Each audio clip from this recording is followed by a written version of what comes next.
Good evening and welcome to Wrestling Rewind. I am your host, Angel Amoroso, and I am joined by my co-host, the Iron Man, Tommy Cairo. How you doing, Angel? And tonight we're going to get into Wrestling Archives with Tommy Cairo. So let's get into it right away, Tommy. What do we got for tonight? All right. Well, what we have for tonight is some profiles on, famous people in the wrestling industry, and a lot of the younger people don't really know about some of the history. And, being a fan today is not just what's going on currently, it's the history of what's going on currently. And it's very interesting because without this information, you're really not getting the full picture of, this industry. And a good education in it, especially, I recommend anybody who's currently, involved in the business of pro wrestling. I would hope that even at, especially at the lowest level or they're in the schools, this is one thing I think is missing. So if we could, educate people a little bit and get them to understand, it's really considered a privilege to be able to, be a pro wrestler. It was always that way. And quite frankly, a lot of the guys that are involved today would never have passed muster back in the day when there was 10 trainers in the whole country and everybody came out of those places. So, the history is just way beyond what you see, currently. And it's great. I mean, we're going to start off with like one of the most prolific, one of the most famous as far as you want to talk about ECW style wrestling, the early hardcore when nobody was doing it. The Sheik was one of them. I would think he based most of his career off of some kind of implement, something that was added. And this is the guy that was the Sheik. The Sheik. Yeah, usually what, a fork, a stick, anything he could find, right? Yeah, but he did have a favorite. I don't recall it at the time. All it was probably a pencil from the hotel room taped up with a little spike. Yeah, a little spike. It could be anything. Use a straw if you wanted to. You know what I mean? Exactly. They can't they see something in your hand and then they see blood, and that's it. All right, so we're going to start right off with the Sheik. Again, for you hardcore people, this is the guy that started it all for sure in this country. All right, here we go. The Sheik. You didn't have to see the Sheik in person to be scared to death of him. Just stroll to the magazine rack at a local newsstand in the 1960s and 70s, and chances are you'd find his piercing eyes locked in a satanic trance, the embodiment of pure evil. Next to his face, headline writers added terror to the countenance. Wrestler with a flamethrower in his fingertips. The Sheik, mysterious as the night. The Sheik was to wrestling press what Michael Jordan was to Sports Illustrated. The perfect cover image to capture a sport. I love that guy. He gave you a lot of great shots with the facial expressions. These are the photographers that are saying, this is a guy that's easy to capture because he's giving it to you. Sure. He's making all these faces and he knows they're there. Quite the performer. That's how he's going to get his gimmick over. He wants those close-up shots with the guy. He's got the thing in his guy's eye or whatever, his mouth. Just I once saw him pound a photographer at the arena, a female photographer, Linda Rufa. He came backstage and pounded her in the head with a cane, and she started crying. It was like a total shoot. He pounded her until she cried really hard. I think he was headed for me was the thing. Yeah, but talk about a total shoot. He had the heels and the face is over for dinner, and they sat in separate rooms. That's the truth. They sat in separate rooms. They said, so I don't know who it was, but he said to sum up the Sheik, you would have to say that he lived his gimmick 24/7. Nobody ever saw him put it in the closet for an hour, Right. And that always instilling in his mind, this may be real. You may be in there with him one night, and he may just flip out and rip your head off. This is what he instilled, which was unbelievable. All right. He was a good bad guy. Now there you got right there. If there is such a thing, now there is, right? The fans love to boo him. Worse. He really drew the emotions out of the fans. He was a great performer. During a career that lasted almost 50 years, it's safe to say Edward Farr, the Sheik, drew as much heat from the fans around the world as any wrestler who ever lived. Whether it came from jabbing opponents with a broken pencil, there you go, hurling fire at them, or violently rolling his eyes and tongue as he tortured some poor soul. The Sheik had a magnificent heel face. His eyes, he was terrifying to look at. I remember he saw me at the airport and he put his face right against mine and it scared me to death. I had about 2 hours of sleep that night. Veteran star Lanny Poffo recalled, legendary manager Bobby Heenan said the Sheik was his favorite villain. The guy started hardcore wrestling. He would stick you with a screwdriver. He threw fire. Heenan said, plus, he never spoke. He never did an interview. He never spoke a word of English. He terrified people. He didn't take bumps. He didn't have to take bumps. If he had the ring, you didn't know what he was going to do. He was the best heel the business ever had. Even into the 1990s, when he was in his 60s, the Sheik could still lunge at a crowd and cause fans to scatter like cockroaches. According to Dave Brzezinski, aka Supermouth Dave Drayson, who managed him after starting as a writer and photographer for the Detroit promotion. To go out with him for a couple years was just a thrill of a lifetime. I was always scared to get to death because the heat that guy could generate. I never knew what the heck was going to happen to me. Going to the ring was fine, but to walk back to the dressing room was the scariest moment I've ever had in the business. This guy just walks out there and scares everybody to death. Sure. Just by his looks, he was gruesome. He looked like a horror character, you know. So and even not speaking, sometimes not saying words is more intimidating than blurting a whole bunch of bullshit out, threatening people. You know, it's just like that aura about him, where scary guy, serious, right? Right, very serious. That's the part I think too much to get over. No. Just be violent. You know, I mean, he certainly didn't have to work an aggressive, athletic style. Right, stood up the whole time. Right. Some people have their gimmicks, like his. But that's the first of like hardcore, the hardest core hardcore. Sticking you with screwdrivers and pencils and whatever he could find, and the Sheik was nuts. And I was there to attend one of his shows in the '90s, and he was insane. It was insane. Yeah. Crazy, right? And all the time he was probably, as soon as he got behind closed doors, and it went by himself, he could maybe, not be the Sheik, but maybe not, But it tells a little bit of his upbringing, which we'll go through a little of that. Farhad's parents emigrated from Syria to Michigan, where he was born in 1926. The family was Lebanese, but Lebanon did not become a separate country until 1943. He joined the U.S. Army in 1944. Now, the Sheik was in the U.S. Army. Like, can you figure that out? That's weird, right? You would think that would come out. You would think that would come out. Crazy.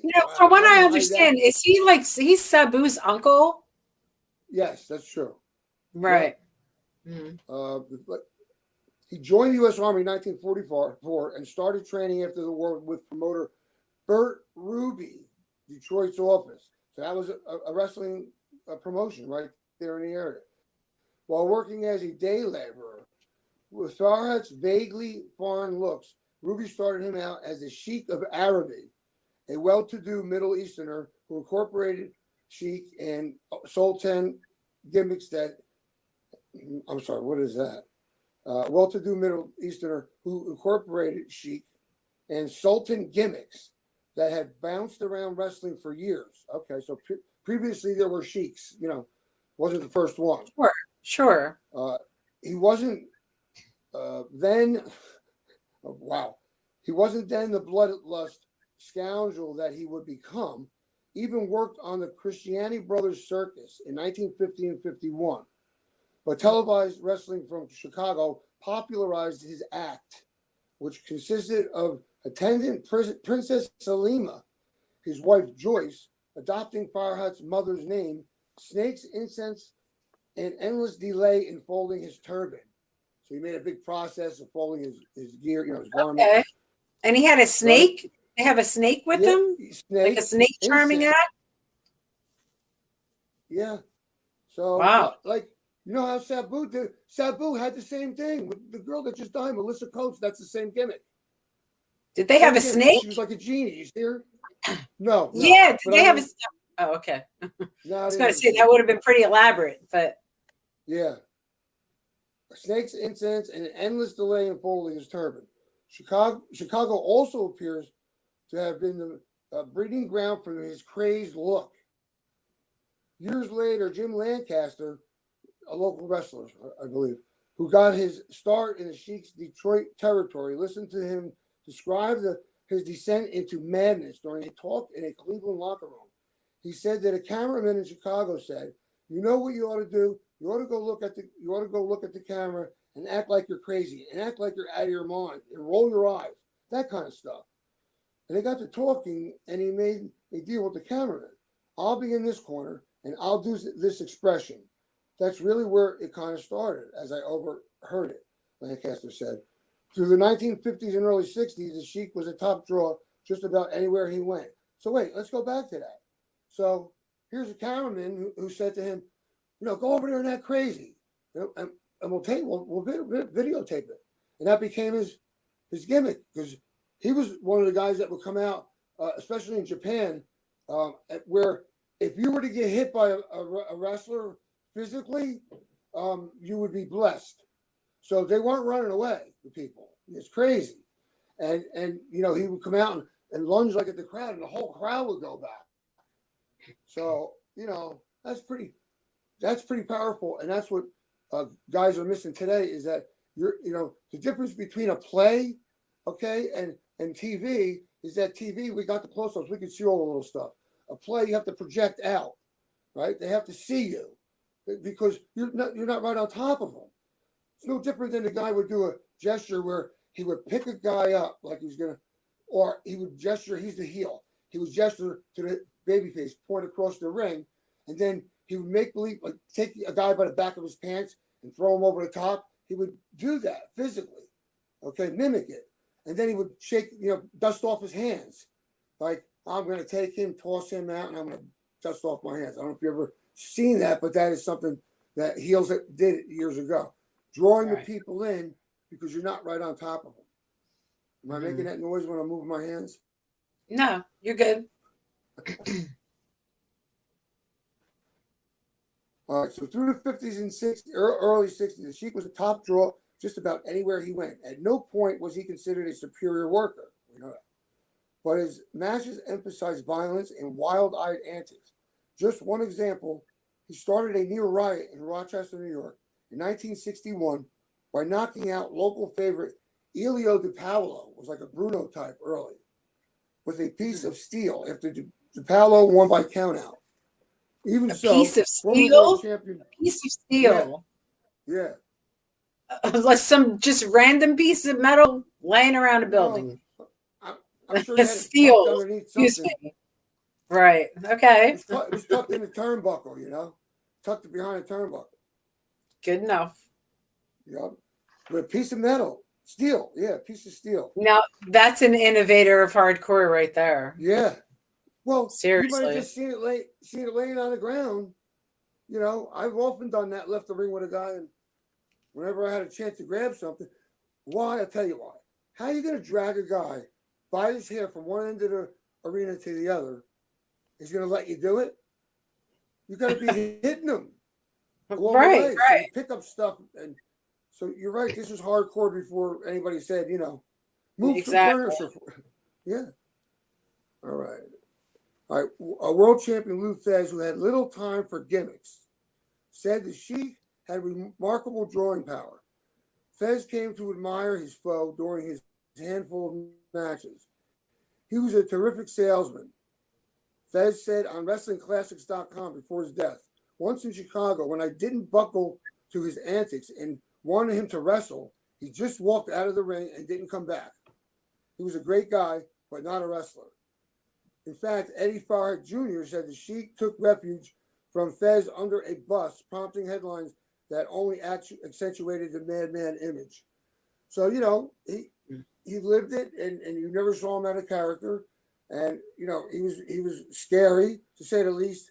And on top of that, he, like you said before, he didn't really do anything, He didn't have to. Right. So, Right. Exactly. When you don't have to, it's nice when you don't have to. You have implements to kind of guide you along. But, the first in hardcore, the innovator. Yeah. I mean, even though you think you wouldn't have to be cardiovascularly fit, he was jumping around all over the place. He might not have been doing like a lot of moves, but he's in the ring, out of the ring. But when you're chasing after someone like a maniac, you do have to have some kind of a level of some kind of fitness. So yeah, exactly. So in 1964, the Sheik acquired the Detroit promotion from Jim Barnett and Johnny Doyle, but put himself on top. Okay, already this is bad. Really, it's the truth. That's the beginning right there. It's a bad thing. Not that they didn't do a lot of business, but ultimately that's what drove the business down. And his matches got shorter and shorter, and he was the champion all the time, and people stopped coming. It's a shame. So he acquired this Detroit promotion from Barnett and Doyle, put himself on top, and started a reign of fear along the Great Lakes that's never been equaled. He took the U.S. title in Detroit and held it most of the time until his promotion shut its doors in 1980. Working with Toronto promoters Frank Tunney, the Sheik ran off a 127-match unbeaten streak in Maple Leaf Gardens from 1964 to 1974. That's 10 years. Okay. Wow. Drawing bi-weekly. Was this? Check this out. Drawing bi-weekly crowds of 10,000. Every other week, you had a 10,000 crowd. Wow. For matches that seldom ran more than 5 minutes. He guarded against fan attacks as he was in the ring by keeping a razor blade in his fingers. He just had the ability to work everybody into a frenzy. He might cut you. He was known to do that. Swayze, beautiful Bruce, whom the Sheik helped get working papers so he could wrestle in Detroit. The guy was on fire for years in Toronto. The Sheik probably was at his most infamous when he plucked Ernie Roth, that's the Grand Wizard, the pint-sized voice of big-time wrestling in Calgary and elsewhere, stuck a fez on him, that little hat, and named him Abdullah Farouk, the beginning of the Grand Wizard. Dressed in brightly colored mod clothes that made audiences wince, for days of black and white, Farouk became the noble one's mouthpiece, an obnoxious, nattering talker who threatened opponents that the Sheik might break out of in fire on the next match. Ernie Roth was a trip, wasn't he? He was such a little shit, and he was just arrogant, so arrogant, said Irish Mickey Doyle, who broke into wrestling in Detroit.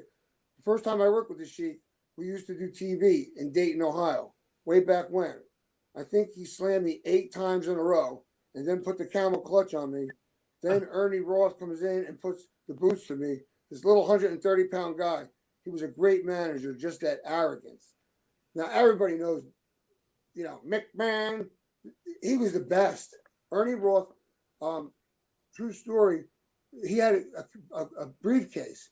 Before anybody had pot from different places, he had a suitcase, and it was actually in little bottles and labeled. I never seen anything like that. I was like, oh, wow. So, to me, he was the king then, to a young guy, you got a briefcase of marijuana from different countries. It's like a dream.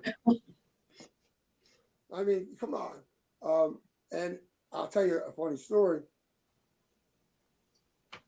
It's like a dream come true. It's like landing in your lap, a bag full of weed. Yeah. I met a girl, and when you first meet a girl and you're somebody that smokes weed constantly, you don't know if it's okay yet, and you might like her, so you try to hide it, right? So then I was at the park with this girl, and we were hanging out and we were talking. It was a beautiful day, and I started to say, "Man, I wish I had," and I stopped because I'm thinking, I like her, and I don't know yet, So she goes, "What were you going to say?" I said, "Oh, nothing, nothing." She goes, "No, really, what were you going to say?" I said, "I wish I had a joint." She goes in her pocketbook and pulls out a tube, a clear tube, with this like crazy bud in it, and I'm like, the heavens, opened up. Like, See, you never know. and You never know. she rolled it herself. Oh, Wow, beautiful. come on. Fantastic. Listen, if we can't tell funny stories about the past, what good is it, right? Exactly. It's all about rewinding, right? Yeah, It's all exactly. about all the history we can fit in. Yeah, I ain't scared to tell nobody anything. You know what I mean? Crap. I'm an open book. All right, so Me, you both, buddy. yeah. She always worked with the job guys. He always went 2 minutes. He would bite them and speak the Arabic language. In fact, the Sheik's famous babble, loudly blurted as he manhandled opponents, was a play on his home area of Michigan. He was actually saying the name of the city, Kalamazoo. Wow, it's crazy, right? Lancaster laughed. He would say it with that Arabic dialect, but he was saying Kalamazoo. Nobody knew what the language was. We bought everything. He worked. It was a work. He worked everybody. His most legendary feud was against Brazil. Bobo Brazil. Oh my God. Right, right. Mm-hmm. I'm sorry, I lost my sorry. His legendary feud was against Bobo Brazil. Yes, Bobo Brazil. And so the fans, I'm really messed up here. Give me a chance. I'm sorry. I have this to mark myself, and I don't do it. Detroit's Cobo Hall, where I was there maybe 5 or 6 times, they packed the joint. They absolutely packed the joint. There wasn't a single empty seat. It was really great wrestling, great theater. The place went nuts. The fans were on their feet for 10 minutes. Fans despised the Sheik, and some opponents felt the same way, saying he tried to hog the spotlight, turning heels into heroes so he could monopolize the bad guy side of the ledger. For instance, when Matt Gilmore got hot at Duncan McTavish in the early 70s, the Sheik tried to squash him in one match instead of letting a feud slowly brew. He wouldn't let anyone else get the heat. That to me isn't what the business is about. That's a heel right there. Yeah. The problem is he killed it. Should have seen it, Hey, they all fall sooner or later. They're not WWE or, it's been around. These companies, they flourish for a few years and.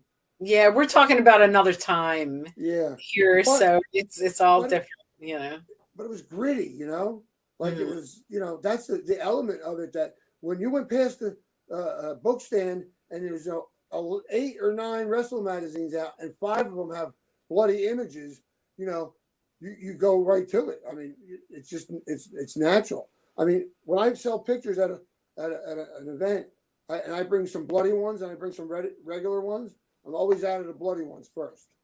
Of course, people want to see blood. If you have a picture, of course, they're going to buy that over anything else because they just love to see that juice. Here's what he would do, just to scare people. Had that look. I'm turning it upside down, and you see that he's just ripping. He's eating a piece of the program. Crazy. There were other times where I've seen he's used. I think it's like chickens or whatever. All right, I got to say that I took a lot from the Sheik when I actually wrestled, and I used to stab people with forks and bite them all over their bodies, like then spit pieces of them out, and that was like mostly like, and if I could grab a stick, something was laying around, I'd always use it, and that was like something Sheik like about me. I think. Yeah, and sometimes we don't even know, like, or consciously realize that we may have grabbed something from somebody else. But I always had the You know, I could make that go into that look. All the pictures I take. Oh, I carried a fork with me purposely. Well, it's good to have something just in case things aren't popping. Implements are always nice to use. That's why I love that this Wrestling Archives is kind of dedicated to the Sheik, because I love to hear about it. Yeah, and really, nobody really tried to copy him. I mean, you had a couple Sheik Adnan, LKC. They weren't forking people in the head. No, they weren't, exactly. In That's other what we want to territories, see. yep. In other territories, Farhat's style was strictly non grata. Larry Matzik of the St. Louis office said there was some pressure to bring the Sheik into the city for promoter Sam Mucknick after a Detroit promotional war with Dick and the Bruiser died down in the early 70s. The Sheik was a member of the National Wrestling Alliance, which Mucknick ran from St. Louis. So Sam brought him in. He jumped Pat O'Connor before the match even begun, where he nearly had a riot, Sam said. That's it. He's done. Matzik said.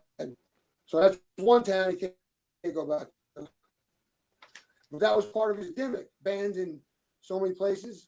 Banned in 10 countries, 12 countries. It's more appealing to see someone then when you can see them, if they're banned in so many places. Then when you finally see them in that little town on some independent show somewhere, you're like, oh, I'm going to rush there to go see them. And, that's how the guys make their money after they're banned everywhere. Yeah, but people don't stop wanting to see them. And, you want to see them more then. Yeah, exactly. Yeah, like they said, they didn't like that madman part. The Sheik stuff was never going to go here. So never. We had him in twice, and that was it. Never again. Stories about the Sheik shortchanging wrestlers on paydays are legendary. Detroit area fixtures such as Killer Tim Brooks. I love Killer Tim Brooks. I thought he was great. There's just something about that guy. Mm-hmm. I can't even explain it. He wasn't even was a pretty big star, but usually putting everybody else over, but really good. George Cannon and Tony Marino ran an opposition office to him in the 1970s after finding cuts in their paychecks. Jack Reynolds, the voice of TV wrestling, and later an announcer for the WWF, said the Sheik tried to push him out of the scene in favor of his own ring announcer for one introduction against Johnny Powers. One intro he wanted to do. He and I did not get along, especially in the beginning. He could be a miserable SOB, said Reynolds, who did help the Sheik secure tickets to WrestleMania 1 a decade later. He didn't trust anybody. Now, do you remember Jack Reynolds? I remember him. I remember him from IWA, came to New York, New Jersey area as the first opposition of any kind against Vince McMahon in the 70s. It was Pedro Luis Martinez, and there was another guy that owned the company. And they went in a big stadium, Roosevelt Stadium in Elizabeth. And when that came on TV, we were like, what's this? We knew the wrestlers because we read the magazines, but we never saw them, Right, so right. It was mind-blowing that we were able to see that back then. Today you can watch anything. We had to search for it, Mm-hmm. At the same time, though, many of the Sheik's friends and regulars saw a kinder and funnier side. In 1962, Heenan washed the Sheik's car. He was in town for the Indianapolis office. He was my first friend in the business, he said. He befriended me. He talked to me. He gave me his car keys to wash and everything. He would give me a ride to the bus stop and give me $5. That was a lot of money for a kid. Right. Doyle new to the business. Sure. $5. Yeah, so we're talking. It's probably maybe $50 today. Yeah, sure. So I'm happy if somebody hands me $50. Mm-hmm. They said Mickey Doyle, new to the business, got a glimpse of the Sheik's mystical powers one night during a driving snowstorm when the Sheik commandeered the wheel of an old Ford from crony Mike Porky Pig Lauren for a ride from Kitchener, Ontario to Detroit. It was like a blinding snowstorm going back to Windsor and then over to Detroit. And Porky's driving about 20 miles an hour. By this time, Tex McKenzie is with us. Remember Tex McKenzie was big old cowboy. He needed a ride back. Sheik goes, "Let me drive. Pull this damn car over, Porky." I imagine that's how he sounded. And he pulls over. Sheik gets behind the wheel, and he's doing like 65. You could not see a thing. It was a whiteout. Porky was crying. Tex is taking pictures out, taking pictures out of his wife. This is not me. Sheik happened to me before. The Sheik says, "Don't worry. I'm sitting there. I've been in the business 6 months, and I'm thinking I got nothing to worry about. The Sheik's driving. He'll get us back home in about 2 hours." It was unbelievable. Right through the snow like Santa Claus and the reindeer. People don't realize those trips, man. They take a lot out of you. It really does. You think they had a Wawa or any of these convenience stores to go in? And it was nothing. Yeah, you didn't buy bologna. Yeah, pack a lunch, man. Yeah. It said breakfast, lunch, and dinner. Yeah. So now, but this is by the mid-'70s. The Detroit office was going downhill fast. Combination of hard economic times and bad booking that kept the aging star headlining long past his prime. The Sheik continued wrestling through the 1980s. He was always a massive draw in Japan and worked his final match in the U.S. in 1994. His health was shot as he climbed into the ring for a ceremony in Japan one last time in 1998. I think he did stuff after that, though. He died in January 2003. He didn't happen to mention 1994 was the ECW show that he did. Yeah. And something happened to him. He got at injured. The show? Yeah. He got injured. Oh, I don't know about that, but I know he injured Linda Rufus' head with the banging her with that stick. Really? Well, I think he was after me, and I ran out of the way, and he ended up pounding her in the head with a stick until she cried. Yeah, it was a photographer. She was a photographer for a long time. I mean, who knows? I don't know what happened to him. He seemed fine. Yeah. He died in January 2003. Okay. And his funeral was a perfect testament to the way he carefully guarded his character. The officiating priest called him by his given name just once and by the Sheik throughout the rest of the service. You'll still associate his name with wrestling, as sons Tom and Eddie Jr. were working to revive his big-time wrestling promotion. And Sheik trained stars like Rob Van Dam, Sabu, his nephew, continuing to headline cards. This guy was the most hated villain in wrestling, Supermouth Brzezinski said. He was a legend, and you're not going to find another like him.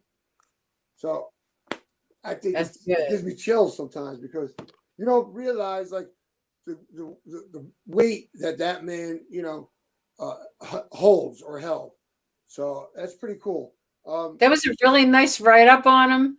I appreciate how, that writer actually took the time to do the appropriate research on him and credit him for all the events that he was involved in and the actual innovation of a lot of different things.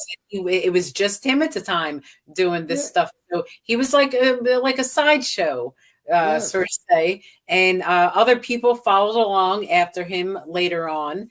But he was definitely the first of and the innovator of the original innovator of violence, the Sheik. Yeah, and I can't help but I never was I can't say I was this huge Sheik fan. I'm not.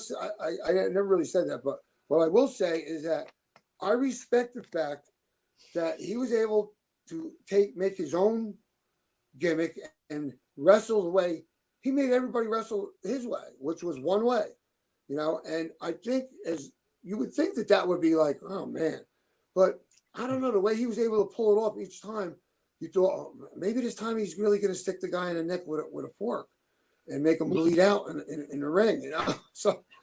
Right. And I'm sure that's what everyone was waiting for because, we have the fans we have now, but the crowd back then was pretty vicious, when it was early wrestling. They were vicious in a different way, because it was newer and, they they didn't want to expect what to see, but they wanted the violence because that's what were they there for otherwise? Yeah, I think it's not necessarily. I don't think necessarily it's like they want it, or I don't know. I think they just know where to go if they do want it. Where it's not guaranteed to happen, but if it happens, I'll see it. And was back then, every single solitary character wasn't a hardcore character, and they weren't running around with forks or spikes or little pipes or whatever. And the fact that he was the first one doing that, and he could scare people in the way that he did, really just puts him in the history books as like one of the first horror characters of professional wrestling, really, when you think about it. And guess what? Nobody stopped them from doing it. They wanted it. Everyone needs at least one. The owners wanted to book start it off, Yeah. Well, what I used to feel like when I would go in the office and sit with Luke, he was booking the matches for Frankie Goodman early. Then another guy, and Frank Goodman of USA Pro Wrestling. Yeah, it would be either me and Domino, or me and Domino, or me and Manny. It's always that's what it was. And of course, you go in there and he goes, obviously I want you guys to move some furniture, and like, you can't say nothing better than me. I'm like, great. I don't want to get a guy in a headlock anyway. Being a furniture mover is a nice position to be. And when Luke calls you in the office, gives you an okay, is what he's giving you, to do what you like to do. Because let's face it, me and Domino don't want to get in the ring and wrestle, right? Yeah, how long was Frank Goodman running, Tommy? How long? How long has he been running? Because he's still running to this day, USA Pro Wrestling. Yeah, but he was shut. He didn't run for years. He moved from New York, and then he went to Florida. He lives in like Disney. Like Orlando, yeah. Mm-hmm. Yeah, like Mickey Mouse is outside your door. Like that's exactly. Anyway, I love Frankie. So it was. I like that because they knew we would do it responsibly. We would never grab a fan. We would never let a fan get hurt. I would chase people out of the way if I was going to pick up take the fire extinguisher off the wall and hit somebody in the head with it, because that's what we did. And the Sheik would chase people. He would just chase them, and he wouldn't have to have anything in his hand. His face would just scare everyone away. So it's like, see, that subconsciously, I didn't know. Mm-hmm. Subconsciously, I was doing it. We were just talking about that. So there it is. I grabbed that. It's crazy. Now, this is one of my favorites. Okay, I think because of how well he portrayed it. He got his gimmick over, and that he's a tough guy. His name is Exotic Adrian Street. Oh, one of my all-time favorites. Bizarre. He's on my list. This guy was one of a kind for sure. I always was a big. Again, there's a mysterious part to this. There's something that's watching him, you knew. Well, the weird thing was how he was portraying a gay character, kind of, but he had a girl with him. Right, which, Linda. So yeah, you're as a fan, and he wrote a book more like a few years ago or so. I was actually helping him promote the book on social media for a little while. But it died down because now it's not news so much anymore. But he did have he had a lot going up to 3 years ago. Adrian Street's got a book, so get out there and look at it. Absolutely. Adrian Street is a great character, and his wife Linda, they've been together a long time, and they had one of the first gimmicks that was sort of like, I don't know you read into it like he was gay, but you also read into it like maybe he wasn't gay. Maybe it was just like an S&M sort of act, Yeah, because yeah, Linda was the first of characters that was like a female, like a dominatrix sort of thing. So I think Adrian Street right. was playing more like a slave to Linda more than Yeah, him being wow. some fruity guy. How do you like I that? take this, and I take that a lot from. I was a big fan of Adrian Street and Linda. My gimmick later in wrestling was a Me too. dominatrix, and I had slaves as my tag team, and I take that a lot from Adrian Street influence. So it's some of Yeah, it. you see that? So yeah, Adrian Street, Yeah, and great character. think about, yeah, and think about, when you might be in the company of someone who's like a wrestling fan, and yet maybe never heard of Exotic Adrian Street, Oh, it's and crazy. I guess I always picked, yeah, I always picked out, a little bit not outlandish, but characters, and gimmicks a little bit outside the norm. I always liked that. So he fit the bill for sure. Plus, like, this guy was a bodybuilder. He competed in bodybuilding competitions, you know, um, and so his background, we wouldn't even know that unless you read about him. So we're going to talk about Adrian Street right now, the exotic one. Did you see that picture I held up? Was him and his father with the coal miner's hat on? His father was a coal miner. So now imagine, you tell your father you're doing this thing, but I guess he supported him because I didn't hear, I don't think I heard otherwise, but we'll see. All right, I heard a story about Liverpool him. Stadium. I heard a story about him at one point smacking the shit out of that. What was his name? That child molester, the known child molester. Uh, Buck, Not Buck. Zumwalt. No, the white guy. I'll get back to you later on that. But I got a story about him. Okay, When I remember it, I'll tell it. But great okay, story. Go yep. on. All right, here we go. Exotic Adrian Street. Liverpool Stadium was a rough place, the type of arena where the wrestlers had to fight their way to the ring.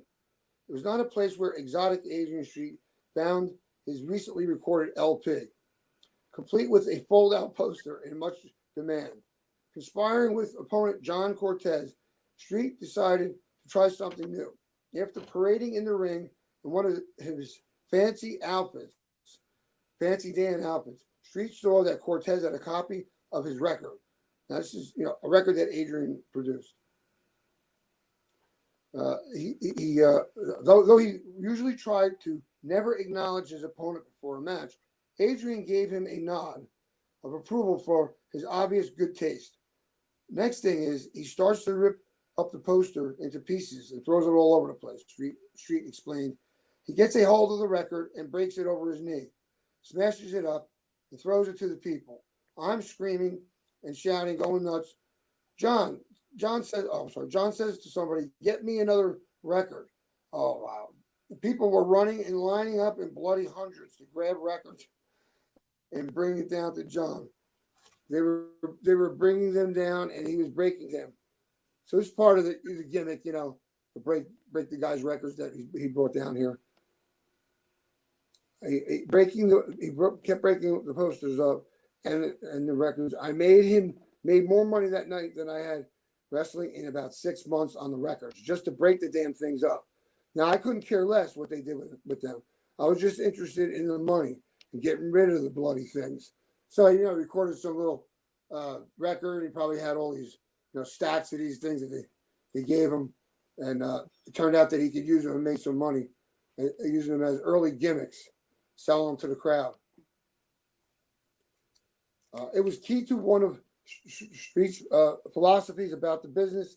You've got to give the people a chance to react to what you're doing and give the people a chance to perform, he said. The only difference between the wrestler and the people is that the wrestler is paid to perform and the people pay to perform. That makes sense. Especially when people are all signs and became a big thing, everybody, I think they were taking them, depending on what they said. When you more recently went to these, big events and had signs that weren't were deemed not appropriate, they would send guys into the crowd to take them from him. So, not the best type of situation. I could see that turning into a problem. So and the thing that I didn't read in here that I read elsewhere is that he was subject to the same type of training in the snake pit with Ted Bentley. Ted Bentley was a trainer in the Wigan snake pit where people like Dynamite Kid were trained. So, there's a lineage there to shooters. And that, in fact, Adrian was, he was no slouch in that department. Street took whatever bouts he could, debuting in 1957 as Kid Jonathan. Within a couple of years, he was invited to bigger venues and started working under the real name as Nature Boy Adrian Street. But success didn't truly find Street until he found his image. Emerging from the dressing room, Street would pause just outside the doorway, allowing the commodores and attendants to take in his long blonde hair, elaborate outfit, and garish facial makeup, complete with embedded sequins and rhinestones. This is on his face, I believe. I go to the ring looking like a French poodle, and I carry on like a French poodle. But as soon as the bell went, I'd done my little bit of prancing about, and the time was right. I turned from a French poodle to a pit bull, Street said. So, he does that little bit, then he gets down to business, and when he gets down to business, he can prove right away that he's adept, and he can do that. And if things go wrong, he might be able to twist you up a little bit. Tommy, let me just, while I'm recalling this here, I just pulled it up on my phone. Who I was referring to was Jimmy Savelle, the pedophile Jimmy Savelle. When Adrian Street found out that Jimmy Savelle was a pedophile, he got him in a ring and tuned him up, from what I understand. Yeah. I haven't heard that. Jimmy Savelle, yeah. Look it up. Jimmy Savelle, a huge pedophile in wrestling, uncovered about him and the young boys, just disgusting stuff. But Adrian Street tuned him up when he found out about this, and once he got him in the ring. So bravo, Adrian Street. Yeah, he's a good man. Mm-hmm. All right. Okay. Playing up an unmanly character was a challenge, but Street always knew what he wanted to portray. Interviewers would hone in on his sexuality, but the exotic one would answer ambiguously. Whenever someone infers that I'm effeminate, it makes me want to scream. Over the years, various characters like Goldust, Rico Constantino used Street's gimmick. In Rico's case, excuse me, he actually went to study from the master. In 1969, Street met Linda Gunthorpe Hawker, who would become the woman wrestler Blackfoot Sue as an Indian. And later his valet, Miss Linda, she added some different dimensions. Oh, wait a minute. She was Blackfoot Sue, the female wrestler? That's what it says here, yeah. Oh, all right. I didn't realize that that's what she did before, previous to being his. She looks like an. Oh, okay. I don't think she has the complexion for an Indian now. Yeah, a lot of girls didn't back then, but they just slapped the headband on them, parted their hair in the middle, gave them some fringe and let them go to it. Push them out the door. Who was going to argue? The exotic woman would answer ambiguously. Oh, okay, we got that. In 69, Street met Linda Gunthorpe Hawker, who would become the woman wrestler Blackfoot Sue, and later his valet, Miss Linda. Linda added a different dimension and more mystery. She would allow him to step on her back on the way into the ring, straighten the robe of her perfectionist pansy, and occasionally interfere by pulling a leg or bringing out a foreign object.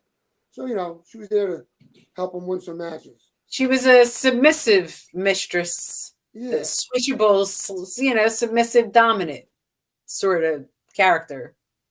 Yeah. I get it. These are pioneers, though. I mean, yes. Everything else before that was like, I'm sure throughout history, there was always people that were going toward the edge, pushing the limit. But yeah, but there was no guys wearing gay harnesses and all of a Right. full face No. makeup and ponytails and No. stepping on their valet. You know what I mean? That was original as you could get back then, and now everything is just like a poor copy. Yeah, and I know for a fact that more than likely, in a lot of situations, they took it upon themselves to start to interject that type of style. Screw the promoter what he wants. Just like if I go to work for a promoter back in the day, that's not like he's got no lineage, he's got no nothing. He's just a guy that wants to be a promoter, but he has none of the tools he needs. We don't do what he says. We worked for me and. Of course not. You work your own match and you do your own thing because if you don't know what he's doing, you know what you're doing. Exactly. We did. We told Panzerino they want us to work as a tag team. First of all, we don't. Neither one of us are tag team people. We didn't care against another team. I said, no. You split us up so I know I can have him in the ring because I'm not working with these guys. Right. Like, and that's what we did. We told the one kid he had a little bandage from the night before or whatever. He told the one kid when he was in there with him, open this up, So the kid hit him, nothing happened. He said, tag out for me to get in. He goes, Tommy, open this up. Beep, I hit him. It like burst. Gusher. I've seen you hit some gushers in your day. But the faggot kid couldn't even open an already open cut, Right. Sad. Yeah. They didn't like us, so I would have thought that would have been a chance for them to take a cheap shot. So we're rolling up on around 9 minutes left. So okay. All right. So let me see where we're at here. Okay, so now he's with her and they're gonna take off wrestling.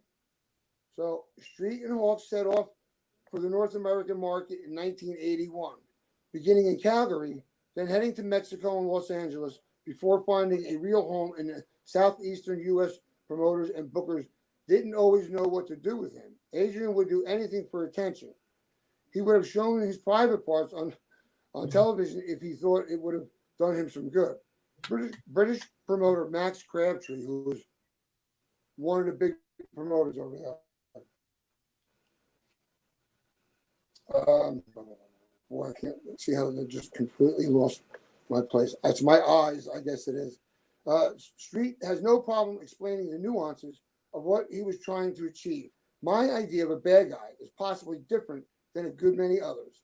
To me, there's no reason why a bad guy's got to get cheap heat all the time, when he's got to growl and scream at everybody, jump in the ring, poke somebody in the eye, kick them in the balls as his first move, and scream and shout until his eyeballs pop out. My way of doing it was to go into the ring and wrestle and show the people what a good wrestler I was. He was amazing. Said Rip Rogers, huh? He was amazing. Said, I don't know if you remember this guy, Rip Rogers. He was sure. Pretty big star.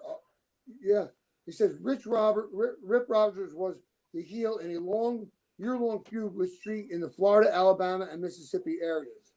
You had to go with the flow with Adrian. Me and Adrian never talked over a match, Rogers said. All that mattered was the finish. There you go.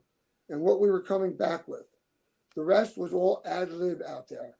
No prearranged bullshit like there is today. Yeah, see, that's when you know how to work. Yeah. I told you don't have to talk anything over. It's like all by feeling. Yeah, and a couple times, Manny, like I tried to get more out of him, and he'd be like, "I'll see you out there." Exactly. But what about you got the finish? Yeah, the referee knows the finish. Tell him to tell us when it's time to go home. We'll wrap it up, and that'll be it. Mm-hmm. It's like the Puerto Rico separate locker room business. Like you'll figure it out once you get in there. Exactly. Okay. So Rip Rogers was another great talent. Was the heel in that Mississippi area, and again, they're trying to tell you all that matters is the finish and the quality of the match, not like trying to get all your moves in and try to stick to a set plan. It doesn't work that way. Adrian was a guy who looked like he couldn't bust a grape. And in real life, that's not true though. And in real life, was probably one of the toughest wrestlers around. He said explaining the problems working with street style was very difficult. It was very awkward, different timing, different execution of moves. In the old days when we prided ourselves on having good matches with anybody. Adrian was the kind of guy that if I had a match with Kamala one night, he wasn't limited by what his character would let him do. Adrian was limited, honestly, by what he could do. But he knew exactly who Adrian Street was. There's a paragraph left. By the late 1980s, Street had settled into the Gulf Coast region, where he still resides today. He and Linda make a living primarily by fashioning custom-made attire through their bizarrebazaar.com website. Street also has taught wrestling at his Skull Crushers Wrestling School, which blew away during a hurricane. What a shame. A couple of years back. He still takes occasional indie bookings as well, despite having battled off throat cancer in 2001. Retirement is not on the horizon, he joked. I can't do nothing. I'm not intelligent enough to do nothing, meaning other than wrestling. Right, then he has to do something. If you go check out, actually, him and his wife Linda have an amazing company that they make tights, wrestling tights through. Just They've been doing that really for years. high quality, amazing stuff. Yeah. So, if anyone wants to go check out, Adrian Street and Miss Linda's, clothing attire line, do that if you need wrestling tights. So I thought that was a great episode of Wrestling Archives. Some of it's my two favorite people. Actually, we got to cover, which was great. So if you didn't know a whole lot about these characters, hopefully the Sheik and Adrian Street a little bit more now.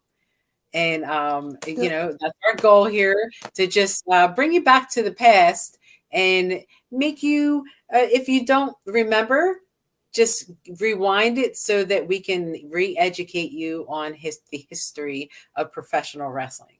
So, anything else to say before we close, Tommy?